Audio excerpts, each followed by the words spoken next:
Hello, everyone, and welcome back to the Commander Clash podcast, where the Commander Clash crew talks all things Commander.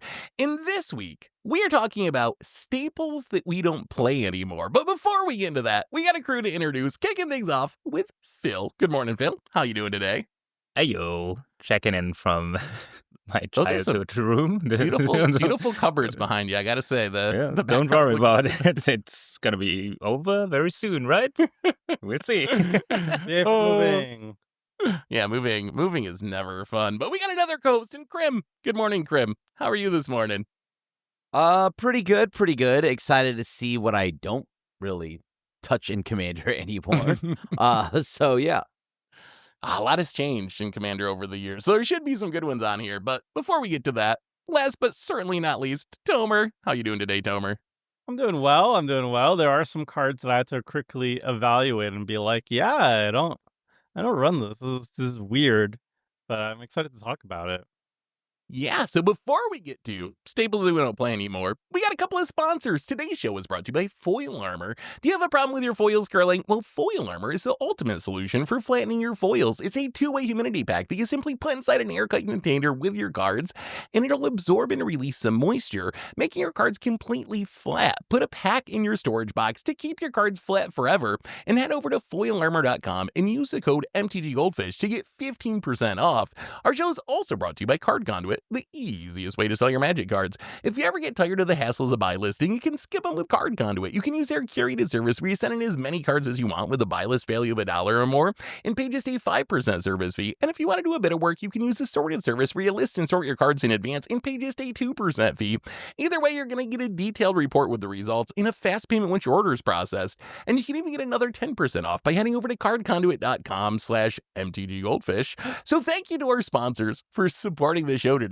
And now it's time for the comment of the week. So last week, we talked about creatures that tutor and what we should find with those creatures. And our comment of the week comes from Henry Bartholomew 5383 says, "It's crazy that Wizards makes foils so badly that there's a whole company selling products to make them not garbage." So I believe that's a reference to our new sponsor, Foil Armor, who very good at uncurling your foils.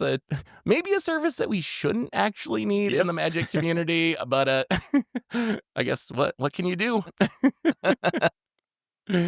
Anyway, let's talk about staples that we don't play anymore, and let's kick things off with Krim. Krim, what's a staple you don't play anymore? Okay. So for the most part, I kind of don't play this anymore, and the only reason why I do is because there's a recent reprinting with Doctor Strange on it, and it's more so for the art than the functionality of it. It's Counterspell. I know that we also just got the SpongeBob announcement, so this is such a weird card because I think this card is very bad. I think this card is absurdly bad. Come on. But wow. The only saving Testing their grace. job. I know. It sounds weird. It's the OG. It's where it starts. And as a blue mage, I gotta give it its flowers. But it's outdated. The only reason why it's even updated is through art. That's the way I play it now, just because of SpongeBob and Doctor Strange. That's it. That is kind of true, though. I play Counterspell in almost every blue deck. Like, I play Mana Drain and then usually Counterspell unless I'm like 4-3, maybe 3 color, depending on how blue I am. I might play Arcane Denial. But you might play Arcane Denial? Yeah. But so the thing is, like, Counterspell has like old border foil from whatever. Then there's like Mercadian Mass is pretty cool. You got the OG. You got the 30th anniversary OG art with foil. Or like, cool. I like that. And then we got SpongeBob. SpongeBob is gonna be crazy. Yeah, Dude, that's so good. It's the thriller. I gotta admit, though, It's so good. The art makes it better. Yeah. The art is the only reason why, right? Because I now just find myself playing Arcane Denial, right? Like, Arcane Denial is just better. 3 Steps Ahead is a counterspell I'd probably play. These are just there's so many counterspells that just do more and allow you to keep up in a multiplayer game. But if you're See, running I- like 10 counterspells, Krim, like you're Mr. Counterspell. Like I was gonna say, how- Krim of all Kinda people true, should yeah. still be playing Yeah. this card Like because you get so two. far down the list. I get if Yeah. Tomer or I or Phil's not playing it Yeah. when we play 2, but if you're playing 10, it really doesn't make your list of like the top 10 counter spells in Commander. what are your If go-to I'm- 10 then? If I'm doing the good old 10 baller of Counterspell, then maybe Okay, it might flip it. maybe we get there. But like on average, right? Like my counterspells are what? Arcane Denial, like a Fierce, Oh yeah, the free ones. Yeah. Arcane Denial is not Arcane Denial. Did I say Mana Drain? So Mana Drain, No, Arcane Mana Denial, Drain. Fierce, Sorry. 3 steps ahead. Although and then like that plus like I don't know. I like some funny ones Pact. along the way, more utility ones. I don't play Pact. I'm not Richard. Get What out of about here. offer you can't refuse? Do you run that? Don't really I hate play that any card. of the 1 mana counterspells except for No? recently because Miku. So then it's like Miku made it so that I'm like, okay, maybe now I can swan song, right? But like for the most Also part, I still don't very run those as much. I'm finding myself enjoying more and more of the counter spells that are just all utility ones, right? If I'm like multicolored, I think we talked about it a while back. Some of the counter spells I love are the new one from Modern Horizons 3 that hijacks a spell, renders silent, which shuts off your turn. So once you start adding more than one color, there's just so many better counter spells that aren't just a counter spell. I sort of agree with Krim. So certainly Counterspell was more of a staple 10 or 15 years ago when there wasn't as many other options. But I still think it's perfectly fine, especially so if you're playing like Commander Clash where we kind of have unlimited budget and we can just get all the cards we want all the time. You don't play Counterspell that much because I always play Mana Drain and I play some of the forces and stuff. But if you're not playing with $50 budget to buy a single counterspell, I think counterspells actually like an Arcane Denial are two of the best if you're like, I only want to spend a couple bucks on my counterspell. It's not like, yes, it's worse than Mana Drain, it's worse than Fierce, but I think it's still like, it's functional, right? It's not like a horrible card or anything. So I agree with Grim, it's gotten worse, but I also think I wouldn't tell people like, never put this in your deck because I think there are like circumstances, especially budget circumstances, where it's worth playing counterspell still. Like this is a card that is close to home for me, right? I love this card. So I can it pains imagine. me to say it's one of those things where it's like, hey, Krim, maybe Delver doesn't work, right? Like maybe Delver doesn't work anymore in like current formats and things like that. And that's how Counterspell felt. And it's not that like you can't get other counterspells on a budget either. There's other counterspells that can do more in Commander. And like now with Arcane Denial being reprinted in the ground, it's only like $1 or $2, right? And then unless you're doing like some kind of $5 budget, that's a difference. Yeah. But yeah, so I don't know. I think there's a lot of other good budget counterspells as well. Yeah, that's fair. Yeah, you're probably I'm, right. I'm kind of The there odd too. argument is Like pretty good, though. I usually run 4 counterspells, 3 to 4 counterspells in my decks. And I'm also like usually kind of budget conscious and all on my brew, so I don't run Fierce or Mana Drain in most of the decks. But if I need to like do 4, it would be like, I really like Arcane Denial. I like Negate, especially if it's like a 2-color or 3-color deck, because then double blue's a little bit harder. And Yeah. I do actually like the one mana counter spells just because they're so reliable. Like I do like Swan Song and I do like Offer. But yeah, counterspell is like I run it sometimes. I run it. I don't run it sometimes. I feel like They that double negate blue issue over was a Counterspell? Tomer 20 basic Yeah. issue, because in my decks, I am not intimidated at all by casting a counterspell versus negate. So I think it probably You don't depends wanna on how you turn build your to mana it, base yeah. to some extent. But yeah, interesting choice. I will say, Krim, I bet you're going to start playing this again because it's turning The into the SpongeBob ultimate ones. slop card where like every time there's a new Universes Beyond, it's like, there's SpongeBob, there's like, it's just like such an old school, easy to reprint card that every Universes Beyond, there's some like iconic like counterspell with the meme on it from the set. So I mean, I'm sure they'll print like a Miku counterspell and you'll The be back. SpongeBob is crazy. The I'm old ready. I slop might even goblin play is back. Days I'm Slop here. goblin. Give me all of that slop. Yum yum yum yum Yeah. yum. Yep. Like- Beat me Yeah. that slap. I gotta say, the SpongeBob thing is crazy. I have to get it. The only thing, just a little tangent here, not glorious anthem, but grand crescendo, but with the art where they are at the Super Bowl thing. Yeah. Missed opportunity, but still, the SpongeBob is, oh boy, more slop, please. Well, let's keep moving. Let's keep moving on. I'll go next, and I got a card that I used to play quite a bit from a kind of iconic cycle from Commander 2020, but I don't play it anymore, and that's Flawless Maneuver. So Flawless Maneuver, it's the free spell from the same cycle as like Fierce Guardianship. It's the white one. Normally 3-mana instant. Makes all your creatures indestructible in a turn. If you got your commander, you get to play it for free. So Flawless Maneuver, I feel like this card has somehow in just the past 5 years since it was printed, went from being like a staple for me. And if you look on EDH Rec, this is still the most played make your creatures indestructible spell, I believe, in the format. But what's really changed is phasing out his comeback. And now that we have like Teferi's Protection, Galadriel's Dismissal, Clever Concealment, I have almost completely eliminated your creatures become indestructible effects from my decks, and I just always play the phase out effects instead, because at the same time we've also gotten more wraths that punish you for trying to make your creatures indestructible. Like we got Farewell, we got Sunfall, so there's more of these exile-based wraths. So for me, Flawless went from a card that I would put in most of my like creature-heavy aggro decks to a card that I don't really play it all in any deck at this point. But I'm curious what you guys think. Have you experienced that with Flawless, just like not really being good enough anymore with the new exile wraths and with more phasing out options? I still like it. I still like it. Indestructible still has its moments, right? Like you have a lot of people, a lot of destroy effects still are kind of a thing that run around, and any amount of copium I can hit to justify the Captain America art, I'm in. How many of these effects can you guys play, though? Because I think that's what I don't think that Flawless, almost like Counterspell, I don't think it's unplayable. I just think it's, with Teferi's Protection, Galadriel's Dismissal, Clever Concealment, it's like far enough down the list that it doesn't make my decks anymore. So how many of those do you play, Grim? Like how many, there's the Flare too. How many mass protection spells do you typically play in a creature deck?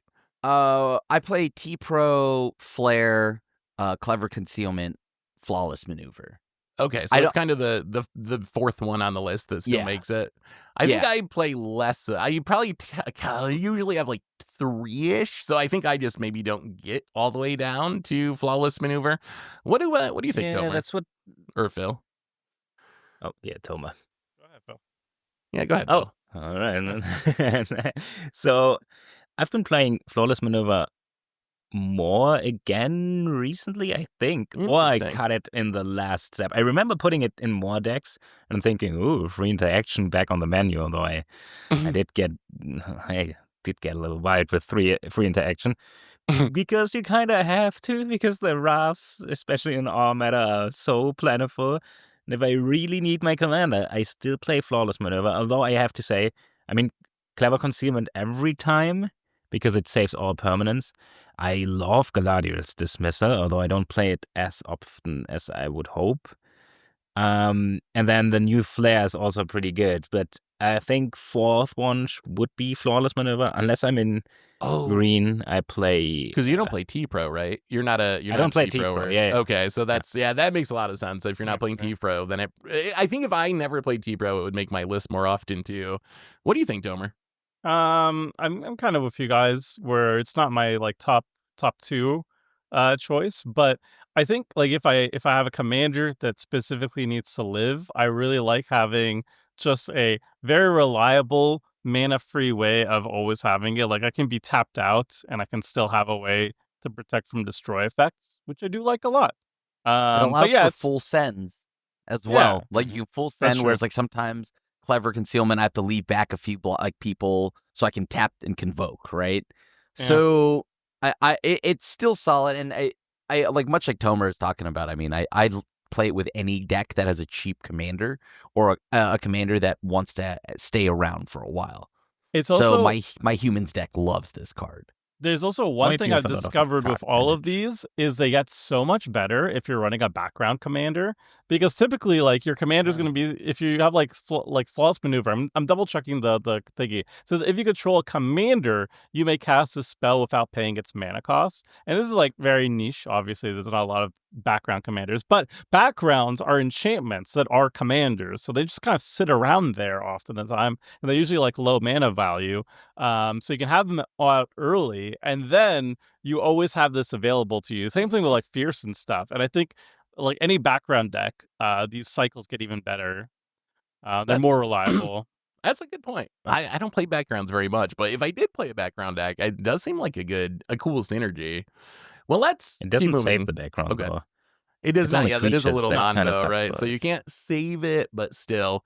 Yeah, so something to think about. There's just a lot of options when it comes to protecting your creatures these days. And the other thing that I like about Clever Concealment and T-Pro and those ones, they save more than just creatures too, which is the other big upside. If you need to phase out some artifacts or enchantments or whatever, Flawless doesn't really help you there. So not a bad card, but just I don't really play it anymore. But let's keep moving forward. Tomer, give us a card you don't play anymore. I cheated a little bit because I haven't played this card for years. I used to a long time ago when I had a 5-color Planeswalker deck, but then I realized it was really bad, but it's still incredibly popular. So behold, I'm going to get canceled by telling you that doubling season is really bad, actually. Doubling season, y'all know what doubling season is. It's a commander sweetheart. Since like, yes, it's 5 mana green enchantments. If an effect would create 1 or more tokens under your control, it creates that twice as many of those tokens instead. And if an effect would put 1 or more counters on permanents you control, it puts twice that many of those counters on that permanent instead. People love this card. It's been in like the top 100 on EDH Rec since the dawn of time, since before EDH Rec was a thing. It's always been like a $30 card plus, no matter how many times they reprint it. And I'm telling you, this card is a trap. It's a 5 mana do nothing enchantment that you very often have to wait an entire turn cycle to get any value from. But the problem is, and I'm channeling Richard here. It's like so good, it's bad because you give the way doubling season works, and any of these like 5 mana doubling effects. I also think like the Elish Norn Panharmonicon is also bad too for the same reason. The issue of these is they cost too much mana, and they have to be played at sorcery speed. And almost always, you play this card, and then you just pass. And you wait an entire turn cycle until you get some value out of it. And you're basically signaling to the table, hey, I must be dealt with. This must be dealt with. Everybody drop what you're doing, deal with me on your turn, or else I'm going to get some insane value, some unknown amount of value. And that's really bad. So more often than not, this doubling season, it shows up, it gets blown up.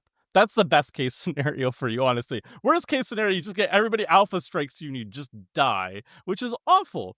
So I like it. I like doubling effects, but they either have to be like 3, 4 mana maximum, and they need to do something immediately for you, usually. Like Roaming Throne. I love that effect because you can play it and then you just attack, get your triggered abilities and everything, you're good. Or like Delny's fantastic too because you can play it early enough that you're not worried about people just killing you that early on in the game. 5 mana though? No. 5 mana, too much. If it had like Flash or something, I'd be in on it. But Doubling Season, also the Elish Norn, I think is also trash. The 1,000-Year Storm, I think is also trash. These are all trap cards. They end up hurting you more than helping you. That's my hot take. Wow. That is wild to hear about Elish Norn. I could hear you out on Doubling Season. I could hear you out. This is just kind of like a little bit of the Counterspell situation. It's a classic, right? So people just automatically, it gets grandfathered in. It's a it just fun card. automatically gets shooted. It's still the right? best at what it does, right? It hasn't been power Doing like nothing. Counterspell has. It's not like Depends, there's that's fair. better doubling If you season use- now. Yeah, if you use both sides. Otherwise, if you want to double your tokens, which I am very interested in, I play Mondrak. But I have not seen a single doubling season on Commander Clash since the entire time I was there. I think it might also be an insurrection situation where we don't play it because we say, oh, this just wins the game next turn or like this. Yeah. I don't know. I agree, and man.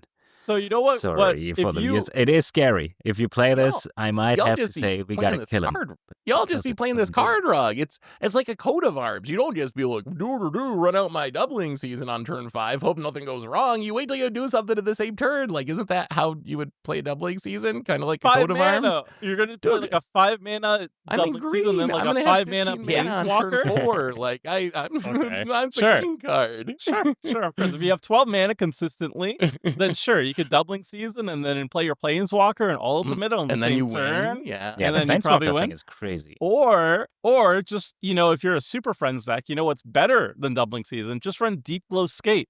You play a couple planeswalkers and people think they're safe for a couple turns. You play Deep Glow Skate, suddenly double all the counters, you ultimate, and you win the game that way. That's the more effective way of doing this. Playing the doubling season, I must be killed past the turn. Awful. And if you have, Doesn't- if you already have I 12 will mana, say you win. Yeah, Doesn't Super that have the Friends. same problem that you have to like to keep planeswalkers on the battlefield for a turn Yeah. while you wait to cast a Deep Glow Skate? Like, isn't that the Oh same wow, issue essentially we're having with doubling doubling season season? just allows you to go off immediately as soon as you play the planeswalker, right? So I don't But- have to worry about keeping any planeswalkers. You can't do both on the same turn. That's the problem. I'd much rather put some planeswalkers on the battlefield that are people will probably hit them, but they're not like they say like, oh, it's gonna need like 3 turns to tick up. I've got time to deal with this. Deep Glow Skate is something, it's a hidden information that they can't really account for, and then you play it later, boom, surprise, I actually win. Whereas doubling season, you play it, everybody knows if I get to untap with this, I'm going to win. And I just don't think like having like 12 mana or this something is that force reasonable. is the answer. I love. Yeah. I will say that this definitely forces the answer. If you kill me because I play this, then that's totally fine. Because if you Sure. don't, shenanigans are about to happen, right? But you give them a full turn to do that. Everybody has a full turn to do that. They drop what they're doing. They stop any Sure. a previous threat assessment. And they're like, Tomer needs to die. There's a doubling season. And I'm like, you're right. But That's- like also on top of that, Yeah, Seth that's is right fine. though. You are in green. This is the color that allows you to just be so far ahead in like resources that more often than not, I only need to like play this and like I don't know, like a 3 mana planeswalker or something like that, right? Like being You able to just just need like to Lily. create one token. Well, I I mean, think if you, like the if you double +1/+1 counters with it, there's way better options. Yeah. But token doubling is still 4 mana at the cheapest.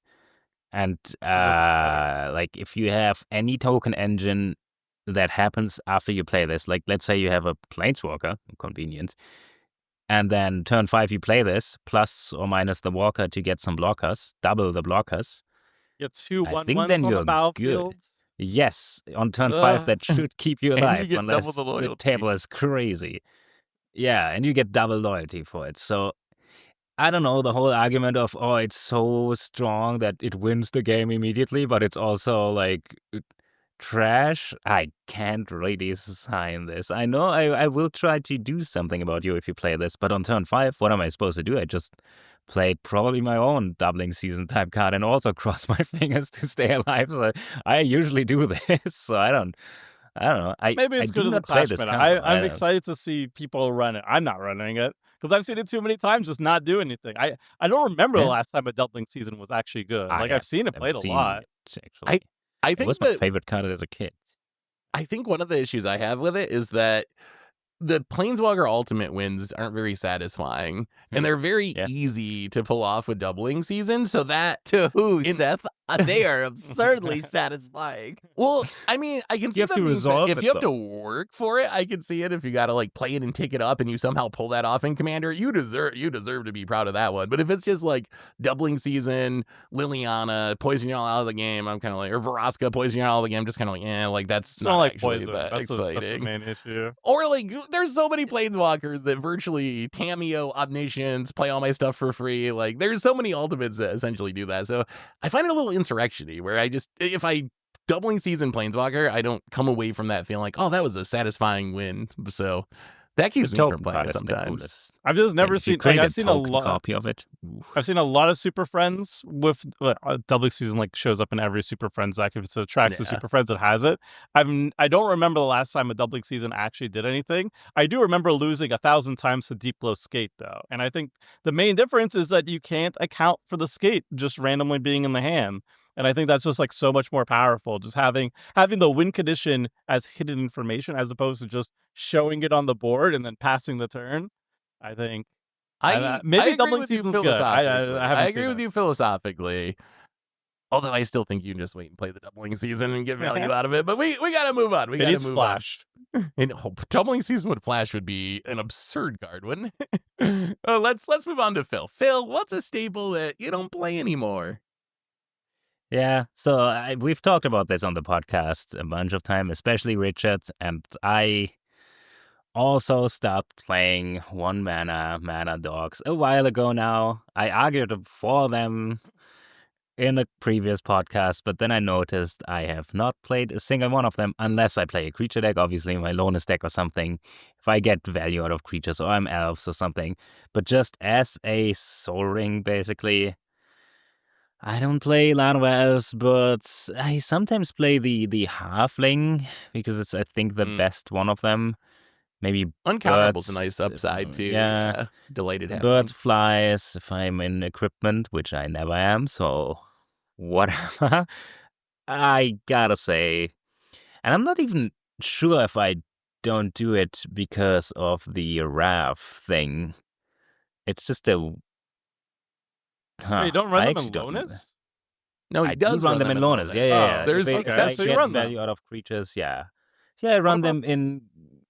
It's like saying, yeah, you still run Doubling Season in your Planeswalker deck, though, I would right? not. Oh, I would yeah. not. I Oh, don't. wee, I oh. don't. Okay, so assuming we're talking about staple stuff that you play in bigger... Okay, Doubling Season is a little niche, but usually when I started Commander, I was like, a lot of elf, that's like a Soul Ring, kind of, Yeah. right? So it was in every deck. It was just a great turn one ramp option. And now if I want to ramp on turn one, it's like Utopia, Sprawl, Wild Growth. I Search for Tomorrow. Yeah, okay, so obviously. Yeah. So yeah. I very much admit I agree. don't play them.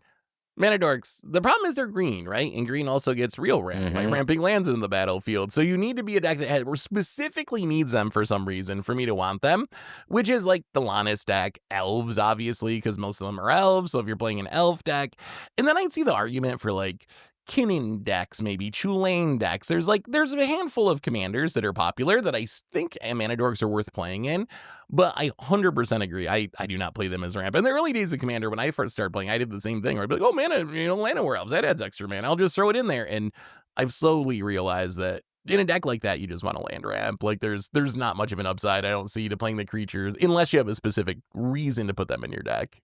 Do you play the bigger Mana Dorks though, like Gear Sage or anything like that? Or the one that has the 2-mana one that when you put a counter out, when you from Ravnica Allegiance. Oh, Is the it evolution Sage? I forget thing. its name. But I know what it is. Gaia Sage, I think, that There's evolves Gaia and Sage, gets there's counters and another gets one. bigger. Isn't there like Adapt or something as well? Yeah, the Adapt Yeah. one as well. Like that one. Oh yeah, nah. You don't play I feel those? like I think So if my commander would put counters on stuff, like if I play Yeah. Rishka or something, I would play it to feel cute and say, oh, I did the thing. Oh. But not in a generic, like certainly not if I can't put a counter on it without its own ability. But the 2-mana, I still sometimes like the one that taps for 5 colors if you have 5 colors, whatever. Like if I play a Bloom 5-color Tender. commander. Yeah, I play Bloom Bloom Tender Tender, and like There's the green-white one that taps for the color of permanence you have. You don't play that Mana Dork? Yeah, Fabro Elder. I mean, Fabro Fabro Elder? I mean, I think all of these Not are excellent, but really. like I've always had the opinion where I'm focusing on synergy. So like I'm not gonna run Mana Dorks in any just like a deck in a vacuum.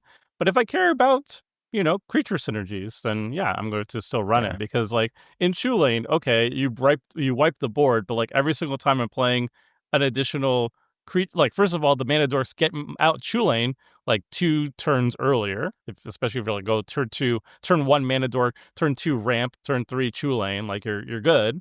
And then subsequent mana dorks that you're drawing, you just like play it. Chulane says draw a card, play a land. And then like, okay, you kill them afterwards. You wipe the board. It's whatever. Yeah. I'm way ahead in resources. I don't care. You can wipe the board as many times as you want. But yeah, like in general, like I don't start any green deck being like, okay, mana dorks. It has to be like, I need to have a reason to run them. Yeah. I start every green deck with my Nature's Lures and my 3 Mhm. visits. And then if I have a reason that I need the mana dorks, I cut those cards and play the mana dorks instead. But the default for me is the Nature Lore 3 visit type stuff. Well, let's keep moving on. Round 2, back to the top of the order. Crim. Are there any other counter spells you don't play anymore? It doesn't have to be a counter spell. What's another card you don't play anymore? Well, I mean, it's kind of like a counterspell for all the things that you've let resolve. It's a board wipe. The one of the most popular spells I used to play was good old 4 white-black Merciless Eviction. Sorcery speed, choose 1. Exile all artifacts, exile all creatures, exile enchantments, and exile all planeswalkers. So this is like a fraction of what Farewell is. It's a fraction of like a lot of board wipes nowadays. It looks it's modal, but it kind of really is super narrow because it only hits one of the things on here, right? And though you have the illusion of option here, you're only picking one thing, and I feel like picking one thing at 6 mana is not enough. I think that in the current like climate of like where Magic cards are, I think you need a clean sweep, not an absurdly narrow one for 6 mana. For 6 mana, I want to be able to do like austere command things, right? Where you can like mix and match the sweeps that you still need. Like I still play austere command. That card is still nuts in Commander. But Merciless Eviction, this was always there because like, oh, it exiled back in a time when, there wasn't even that much phasing. And this was like one of the sweeter sweepers like back then. And now this card, it would take a lot for me to play this card. At this point, like this reads just exile all creatures, right? Or I'd just play a cleansing 6 note. mana, and you. I'd play cleansing. Isn't it just power crept by like pretty strictly by Farewell? Like you want this effect, you like same mana cost, same colors, except you get flexibility. Like you get it's options on it instead of just choosing one. I wouldn't even play this just like, let's say Farewell didn't exist. It wasn't a Magic card. Oh, you still wouldn't play it. I just still wouldn't play it anymore. I never liked this card, honestly, but I really like the art. But I've always been with Crim, like, I want Austere Command over this every single time. I'll run Cleansing Nova over this every single time. It's just like Farewell was the nail in the coffin, honestly. It's just not, it's not doing enough for 6 mana at sorcery speed. What if it was same card, choose 2? Then is it Austere Command level that you'd be playing it? Like if you got to choose 2 of those instead of one? For sure. Please.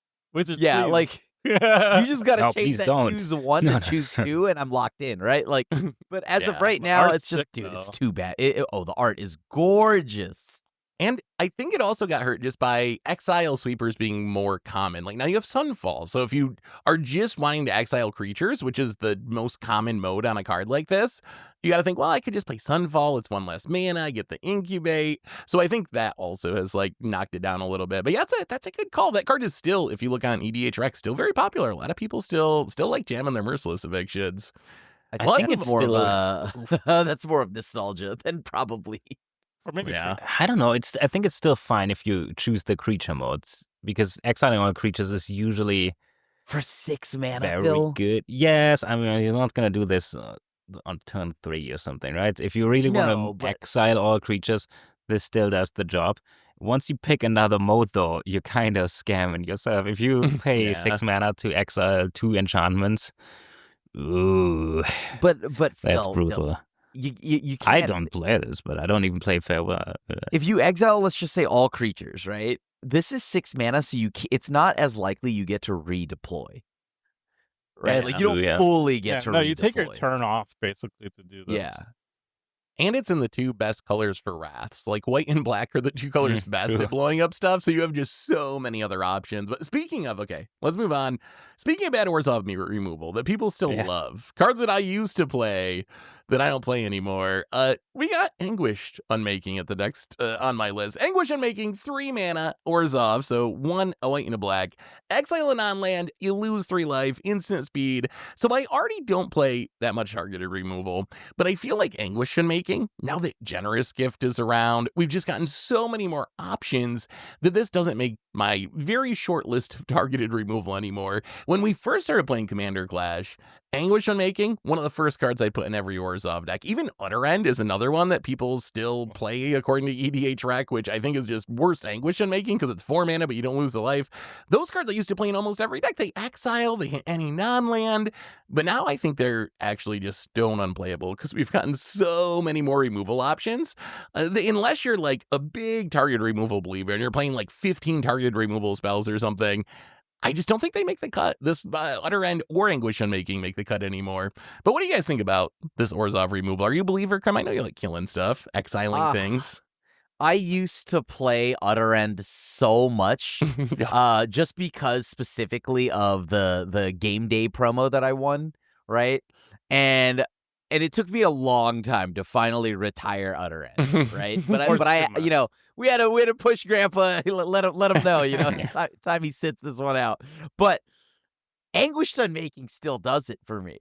I think you still need Anguished Unmaking. Like in Orzhov, like this is still instant speed. I will pay the 3 life every time for instant speed exile. Destroy, like, how many times would I have killed in that situation? I think I forgot one of the clashes. One of y'all just had an Avacyn, right? Like, you just had an Avacyn, and, like, I just couldn't deal with Indestructible, right? There's, just like how, like, there's a lot of Exile Wrath now, there's a reason for that, because everything has Indestructible attached to it. I want to just be able to get rid of stuff. Like, clean, get rid of anything, and get rid of it forever. So, I still love Anguished Unmaking. Ooh, I'm interesting. I'm in the boat with Crim, especially on Clash. If I'm in Orzhov, I'm slam dunking Anguished Unmaking over any other targeted removal, just because I want to get rid of stupid 1-rings. Just they're gone. Yeah, they're out of here. Okay, Get out that of makes here. sense in the Clash meta, I guess. I'm because just- I do play a lot of fun rings. Yeah. So I usually, like in Orzhov, I always go Generous Gift because I really value hitting lands, because I just, again, Field play of Dead Vindicate. exists. Yeah, Field of Dead, Glacial Chasm exists. And then Anguished Unmaking's usually my number 2. I like D-Spark. I know some people hate the card because it doesn't hit the smaller stuff. It won't hit like a Rhystic Study, but it can hit Smothering Tithe, it could hit One Ring, it could hit a bunch of other stuff. Trouble in Pairs. It can hit Trouble in Pairs. It gets most of the stuff that I hate. Like it's like, can I remove the stuff that I hate on demand? And Anguished Unmaking ticks those boxes except for Field of Dead. So I usually go Do you Generous play- Gift, Anguish, D-Spark. Well, Wouldn't just you play way more than I play do. a Vindicate over Generous Gift? The problem No, with Vindicate is it's sorcery sorcery speed. speed. That's it's the sorcery, biggest. right? Yeah, And it never also mind. destroys. It doesn't exile, right? So Yeah, but because of but Generous Generous Gift destroys too. it yeah. depends on how Yeah, much but I hate I Field of Dead always that forget week. it. Maybe I slot it in. Like, if Field of Dead got me good, then I'm like, okay, maybe Vindicate shows up. I play Swords to Plowshares, but that's about it.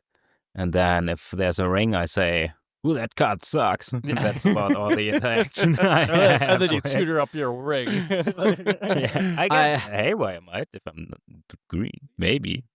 I mean, depends. Am I in blue? Because, like, okay, once I add blue to these colors, then I got Void Ring. Oh, we got Void Ring. Solvents. Like, Which the doesn't exile universal a ring, solve- though. No, it doesn't. It doesn't need to.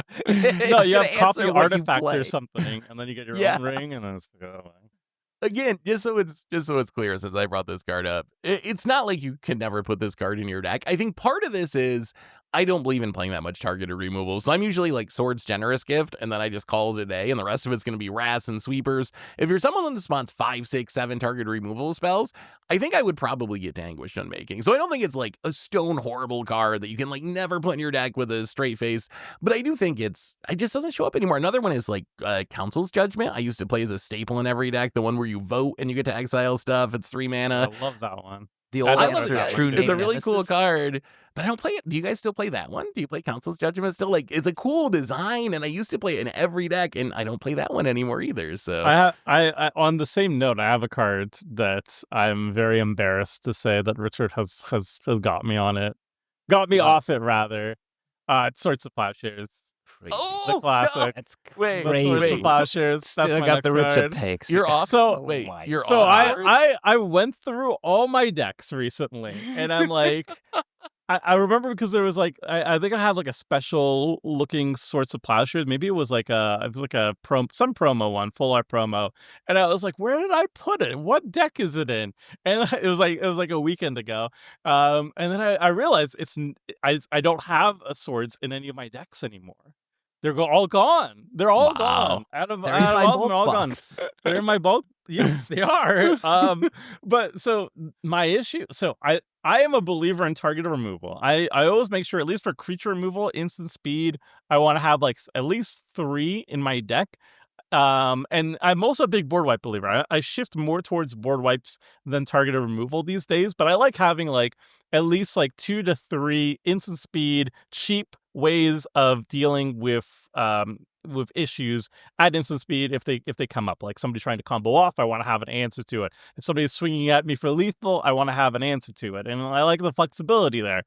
But I've been noticing that there is like so much variety these days that I'm finding just more interesting choices than swords, and that has been happening with all of my decks. Interesting. So, for example, Keeper of my Keeper of Culture deck, my equipment deck, I had swords there for the longest time. I think that was the last one that I removed it from, and it's not a cut and dry easiest change, but I put in a Lauren Searing Light, and boy has that card done so much work. It's 4 Wait, mana, what card? but a Lauren Searing Light. It's a 4 mana Boros instant that says each opponent exiles a creature with the greatest power among creatures that player controls. And then Spell Mastery, if you have 2 or more instant and or sorcery cards in your graveyard, it deals damage to each opponent equal to the power of the creature they exiled. I've killed the entire table with this one time, and I've been still riding that high ever since. Is it an And like, instant? it's an instant, and it's a Sun Forger target, which is just it's 4 mana instead of 3. It's not the same thing. Yada yada yada. It gets around Hexproof though and stuff. So I had Genesis Grift in there. I had Dispatch in there, which I think is just better than it. And then a Lauren Searing Light, and I'm like, I ran out of space. Sorry, swords. So like every single deck now, I'm just finding more interesting cards that do the same thing as swords. So I just I remove it from all my decks. I still like target removal though. Yeah. I would That's agree with crazy. you if you're not in mono white. Like, yeah, sure, there's more interesting things. Like, especially if I have black, then I'm not as hard pressed, right? Because in black, I can just edict you out of the game. Like that. I think edicts are. I would ride the high of an edict over any swords. Yeah. Also, unironically, I think Path to Exile is superior to swords. No, It's ramped. It's ramped. Deck dependent. It's either a ramp for you because you target your own like token or whatever, and then bam, it's ramp, or you target one of your opponent's creatures, and that turns on your catch-up ramp. It's so good, and also it has one of my favorite arts. I love this one, so I try to run it in every what deck about the that I full can. art, the one that No, has I just like the this angel one. riding up? I don't know. I like this one the most. I know I'm in the minority here. Most people go for the angel, but I like this one. I know you, Phil. You're you're with me, right? You're a swords believer. So Oh, yeah. I've come back to the swords camp. I think because of that same Avacyn game that Krim was talking about. Although my take was, I guess I'll add swords back into my deck rather than I'm going to play Anguished Unmaking again. But that shows how far down the no removal path that I actually went. It's but Phil, crazy what do you how think? Toma and Richard come to the same conclusion, but with completely different arguments. Very different reasoning. I kind of get Richard's points of spot removal in general. I still disagree with it. On swords specifically, that's kind of the only one I run, except for, like, I don't know, Druid of Purification. Does this even count? Like, once I get Generous Gift or more expensive ones, or just No, just this swords? is the only one. If you have an artifact or something, you got me. Whatever. Fair. But Thomas saying I like spot removal and then not picking the by far best one in my opinion. I like spot removal. like Here's this 4-mana Boros card. No one's ever to be fair, with the 4-mana good, Boros card, I think though. I think in Amsterdam or something. You played it Rockrick, right? I told you I would want to get it for Rockrick in Amsterdam and said, well, I still play Swords in here and this is not Boros. So I kind of want the whole deck to be multicolor. That's the only exception where I would cut Swords for 4-color, not target. I don't know. Swords is still crazy. And we don't use it as, if you want to. So a friend of mine always kills my Lonis as soon as it hits the board. Turn 2, Lonis, kill it. And it seems bad, but my God, does it wreck my entire game plan. And I think if you play a little ankle shooty, which isn't too bad if you draw enough cards, I think, then Swords gets even better. I keep it because it's the only interaction. I keep it in hand until the lethal attacker comes. But if you play it a little bit more aggressively, it's even better. It's so cheap. Yep. And I think if you're the more cards you draw in your deck, the better Swords becomes. I think that's really because if you see an opponent his deck entirely revolves around a single commander, like Lonis or like Prosper or whatever, or most, I'd say over half of commander decks these days, honestly, if you just Swords it, then you just time walk them 2 turns or time stop them 2 turns for 1 mana and a card. And card disadvantage, blah, blah, relative to the rest of the table. But if your commander, for example, refills your hand whenever you cast it or something like that, then who cares? What do you care? What do you care? Who cares? So it's the card disadvantage thing. But path. Very no. You can feel free to path me. That pays for half of my that's command. True. It's not very good against commander. It's not good against commanders. The thing is, the whole argument of you go down a card. How many times have we seen people die with empty-handed? It doesn't happen too many times. Sometimes with our weird themes, if we play, I don't know, Fast and Furious deck, sure, but for your own decks that you bring to an event, usually I die with my whole deck in hand. So it's the only way to go. Yes. Well, Phil, who likes to die with his whole deck in hand? Give us another card that it's a staple that you don't play anymore. Yeah, so this one it's a group of cards, and I called them the Old Triumphs. So when I started building Tri-lands, right, the ones from Hakia, and I guess there's also some from Alara was the first run. Alara, yeah. So it is they function like triumphs. I don't know, or monasteries, something. So every one of my decks started with one of these. But then they got simultaneously budget crept and power crept. So budget crept, obviously, if you can afford real triumphs and then fetches and then shocks and whatever, the space just gets a little tight. And also you can play the 5-color lands over them. You can play just for the viewers, they enter tapped and don't have types and tap for 3 colors of whatever. There's one for every 3-color pair. The problem is that means what's the Path of Ancestry is strictly better. Yeah. All the tapped any color, whatever lands are better. Command Tower, there's a lot of them now, They are with every land that gets released. Now we got the Verges that are pretty cool if you're not 4-color or something. So they got pushed out for me, in budget as well, but also in power. 3-color lands are good, but they are replaceable. And then once you put fetches in there, I've just seen them. I checked my old deck lists for this cast, and I put them in all the old decks back then. But then I think Survey lands might have been the last nail in the coffin. Just flexing. Surveil lands. Bad. I picked up the surveillance for.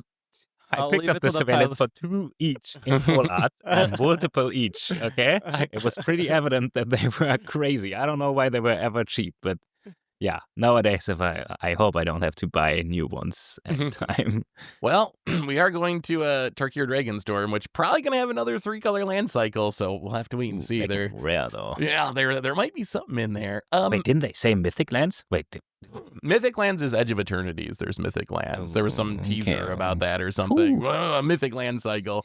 But I will say, I still like these, and I think Tomer was hinting at this, but I still like them as budget lands. Like, if I'm playing a budget, exactly 3-color, like, not 4-color, not 5-color, like, exactly 3-color budget deck, then I like them. I'll play it. And I guess maybe budget 5-color. I haven't built budget 5-color in a long time. Maybe they would find their way into there as well. But I think if you're playing on a tight budget, they're better than the other budget dual lands that only make 2 colors of mana.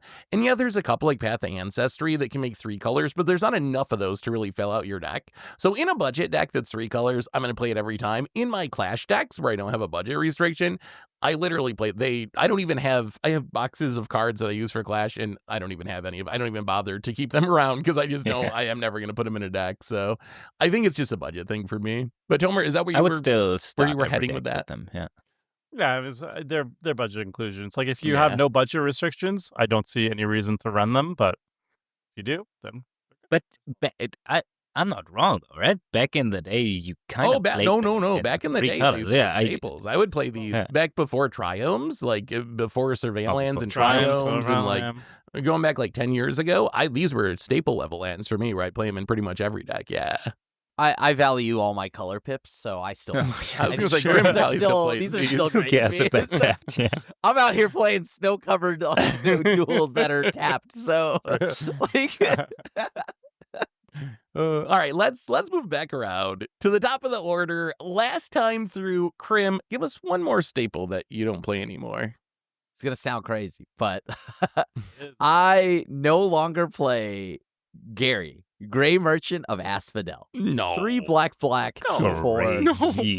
zombie. When it enters, each opponent loses X life, where X is your devotion of black. You gain life equal to the So you don't play black way. anymore, Krim. Yeah, no. I want to hear your You've given up black for green. All right, just say that. Yeah. That. Traitor.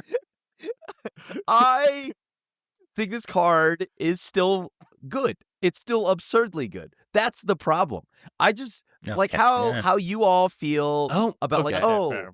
I don't like winning with doubling season into Planeswalker. For me, the Gray Merchant loop is so easy, right? There's so many reanimation spells in black. There's so many ways to flicker this. It's not hard to like get your devotion to a point where you can just like win the game, right? On top of it, like, I don't know, this. It's funny because like I view Insurrection as a fun spell because it's a big splashy 8-9 mana spell. This is just a creature that most of the time I feel like I haven't even hard casted. I just reanimated or something, and like it's so much easier to win with this card. So I found myself often just removing. I don't play these in any of my decks anymore. It's no longer my first go-to, right? My mind doesn't automatically gravitate towards this. Or, funny enough, another card I would view in the same vein as this. This is going to fuel Tomer's argument that I don't play black anymore. But ever since it got added to the Game Changers list, on top of that, Bolas's Citadel is just another card. Like Gary and Bolas's Citadel are just 2 cards I don't play anymore. Like, they play so and well I together. love Citadel. Like, I love Bolas's Citadel. That card's so much fun. I could see this argument though. Like, it's not that they're bad; it's that they're just kind of generically too good. And I get that. I can say that. Well, I actually think black has an issue with this because I feel I stopped playing Exsanguinate like in the early seasons of Clash because I started feeling like that was like anticlimactic. Torment of Hailfire is another one that I usually don't play because I feel like it's kind of like you just do Cabal Coffers and Nykthos and then you win the game. So I definitely can see that. I still like Gary though. I play Gary very fairly a lot of times, or try to, because I feel like it's like an incidental life gain spell where I want something that's like, oh, I just got like 10 life back, but then I do sometimes accidentally just win with it because then you reanimate it or something, or and you have a bunch loop of it a little bit, and then it accidentally loops a little bit, and then so I can see where you're coming from. Yeah, I mean, even with just a marginal life gain, right? Like I've played this to where it's not even like killing people, and it's just like you gain so much life from it clocking everybody, that it's like It almost is like this half win, almost like you've sort of pretty much won. Everyone's like, oh, he's so far out of our like range, we're just gonna hit each other, right? Like, it's like, Oh yeah, you know what I mean? Like, you've kind of already won, and it's not even like I did it for a lot. I think I did it for like devotion of like 5. Right? Yeah, like if you have 5 or 3 6. black pips on the battlefield already, Gary's already It's 2. already- 3 black pips, that's it. And then you gain 15 life. Yeah. So I don't know. I gotta admit, so good. you're right. I played in my mono black deck that also loops it, and it's like I still do it though. 80% of my wins are Grey Merchant wins, but you gotta win somehow. What are you? The other win is a Blood Artist loop, so I would whatever. pick the Blood Artist loop though, right? Because there's more things you have to do than just That is true. The Grey Merchant is it's just such a package. Like, as Thomas said, you easily have 3 pips, but you probably have 6 pips. Maybe you have a I still play Phyrexian Arena or something, and then, oh boy, does it go scale up in multiplayer. I gotta admit it. Yeah. It is a little boring. It is a little like Insurrection. You play a card that's like, oh, was this meant for multiplayer? I don't know about this. But yeah, I only play it in my one deck, and that deck wants to win. So I probably wouldn't include it in a run-in. Like, it exists. People play it a lot. I don't know, man. I view The live game is so tempting. All right, let's move on to a card that I don't understand why people play a lot. This is a card that I tried one time. Very recently, and this card, it only took one game for me to question why anyone would play this card. And that card is Herald's Horn, which, according to EDH Rec, is a stable. It's a 3-mana artifact that when it comes into play, you choose a creature type. Creatures of that type cost 1 less to cast, and the beginning of your upkeep, you get to look at the top card of your library, and if it's a creature of the type, it gets to go into your hand. So essentially, it looks like a 3-mana mana rock. In some ways, is even better than a mana rock, because if you cast 2 creatures of the type in the same turn, it's like a mana rock that made 2 mana in a turn, and it's a mana rock that draws you cards. I played this in my Hydra's deck on Commander Clash a few weeks ago. I played it on turn 3. I whiffed the entire game on drawing a Hydra with it. And then once we shut down the recording, I tore up the card, threw it in the trash, and I said, I'm never doing this again. I don't understand the appeal of this card. Someone help me, because why is this one of like the staples? Am I doing something wrong? It does reads this card very suck? well. Like it reads like it should be great. Yeah. It reads mostly just because of that first half. I would honestly just disregard at the beginning of your upkeep part. I think learned that the hard way. you were leaning in more so on the latter half, whereas if you just want the mana reduction, great. This is like Baby Urza's Incubator. I think that's it. With apparently a 0% chance of ever drawing you a card for Seth. Is the funny even thing if though, you calculate it, like it's, let's say 30% of your deck are the chosen creature type, which is about where you are in such a deck, right? You got the other support 30 Hydras, cards. I believe, so pretty close. Yeah, maybe 30 is a little less, but 30 is easy to calculate. So every third time you hit, and it's also very likely you hit the fourth time. So that's turn 6, 7 or something. You get one card out of it. Honestly, so you like, really have to make use of the cost reduction. It's really a trap because, like, in a lot of decks, you're not going to be casting 2 of the same creature type on a turn. Like, I think that's a dream scenario, and sometimes you will, but I feel like more often you're just casting 1. And also, there's other cards that aren't that creature type in your deck, right? That you also want to cast, and this is not helping with it. So you have to account for that too. So more often, Herald's Horn, if you want just this effect, and you want it for cheaper because you can't afford Ursa's Incubator or something, this is already a $5 card, by the way, for some reason. Because wow. Casuals love it. Boy, just run Born Power Stone. I swear to you, it's going to do it's same mana reduction, more even. It's going to help you cast your other spells, so it's going to be more useful ramp. And then just forget about the fact that every 3 or 4 turns are going to draw a card, maybe. Unless you're like a scry deck. Like, you have to be a scry deck. Is there any creature type that cares about scrying? Maybe elves after Lord of the Rings. Yeah. Okay, if you're that, I mean, I guess.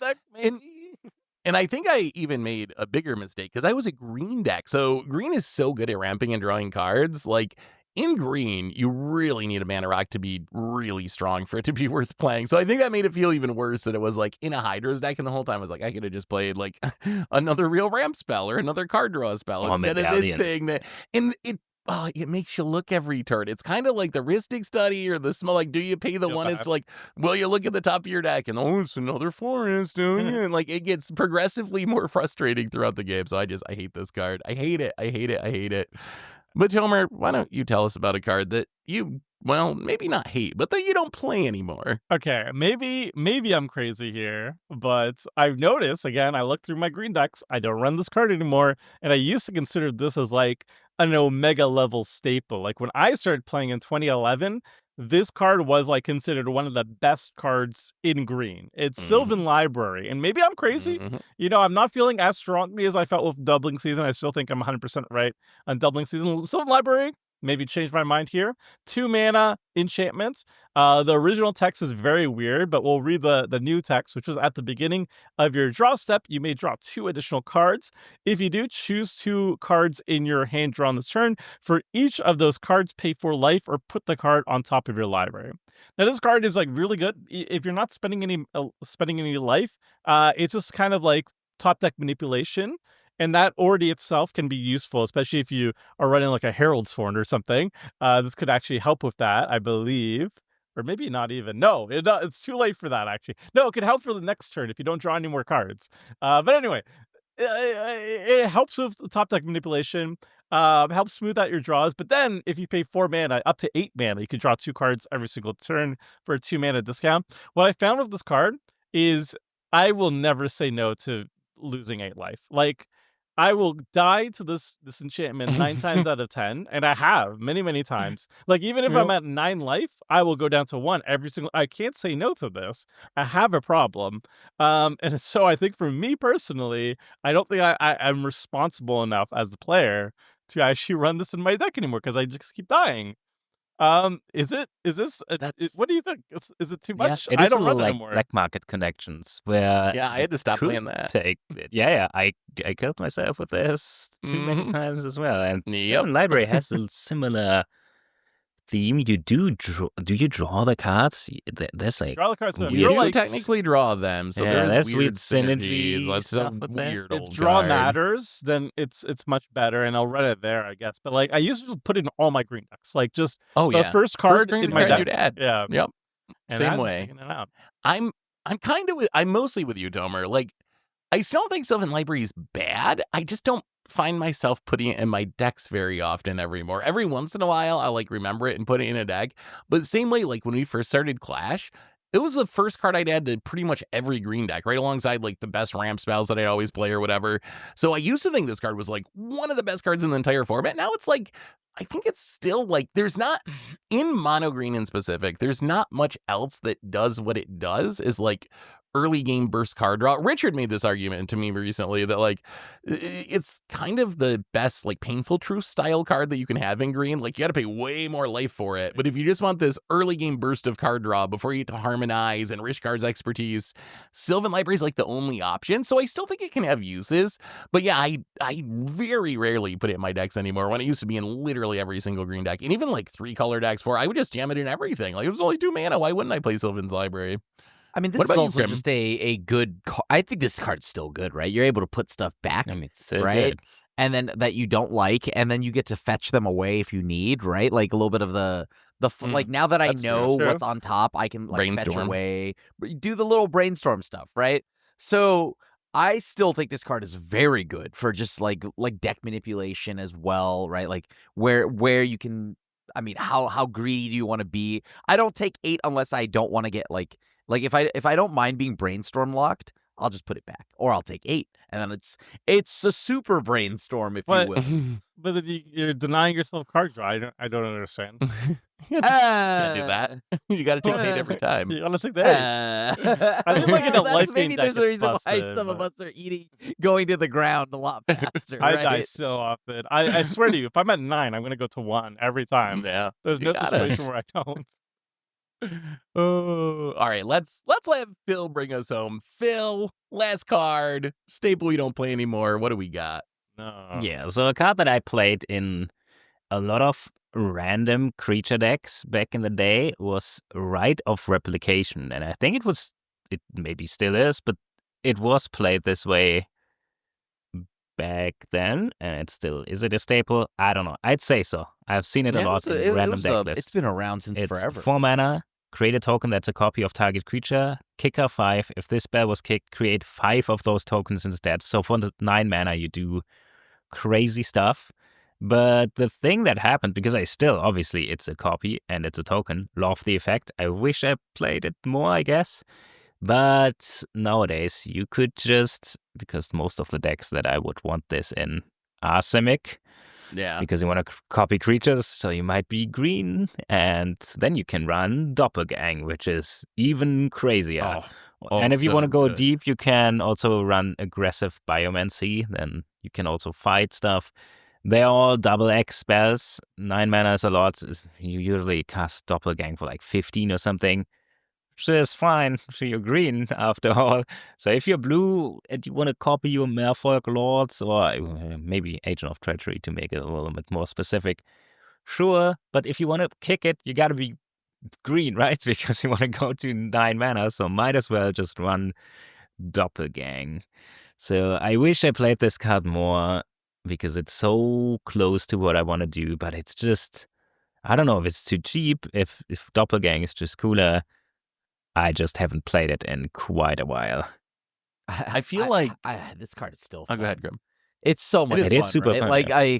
I think you want redundancy, right? So like this is just another way to doppelgang, and I feel like this is my favorite card to play post board wipe. Now my opponent is gonna try to rebuild. So since I no longer have a board, I'm just gonna target what you have. You can copy your opponent's stuff. Yeah.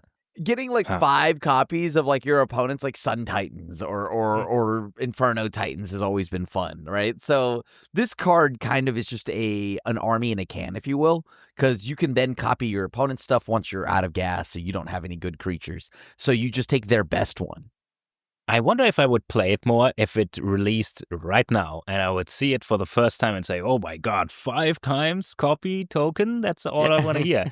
So maybe it's just that I played it in the beginning and yeah, maybe. It reads so just the thing I like, but I can't remember the last time I put it in a deck. It triggers Caretaker's talent, Phil. Yeah, Imagine right. the cards you can draw. Did you realize that card's in Foundations? I didn't realize. I did not know it's in Standard again, but apparently it's in Standard again right now.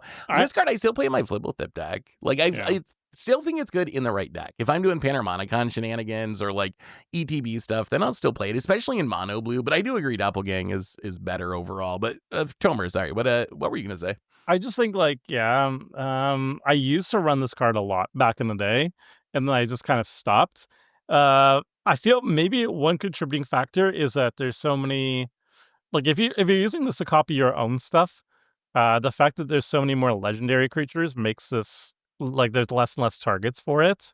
So you have to be more specific in what type of deck you put it in. If you're just targeting your opponent's stuff, I guess also same thing. You can't just cast it kicked to copy a legendary creature unless you're just valuing the ETB or whatever. So it's a little bit harder these days for clones if they're not copying legendaries properly. Also a good point. Yeah. Mm-hmm. Yeah, we need a Spark Double version of Rite of Replication. It's around the legend roll. That would be Let's go. I mean, it's gonna happen. Of course, it's gonna happen. But anyway, I think that brings us to the end of our podcast for today. So those are staples that we don't play anymore. What do you think about these cards? Do you still play them? Are we idiots? Let us know in the comments. Do you have a staple you used to play all the time that you don't really play anymore? Let us know about that too. So thanks for watching, everyone. Thanks to the sponsors for supporting the show. And we'll be back next week with another one. So until then, have a great week. And this is the crew signing out.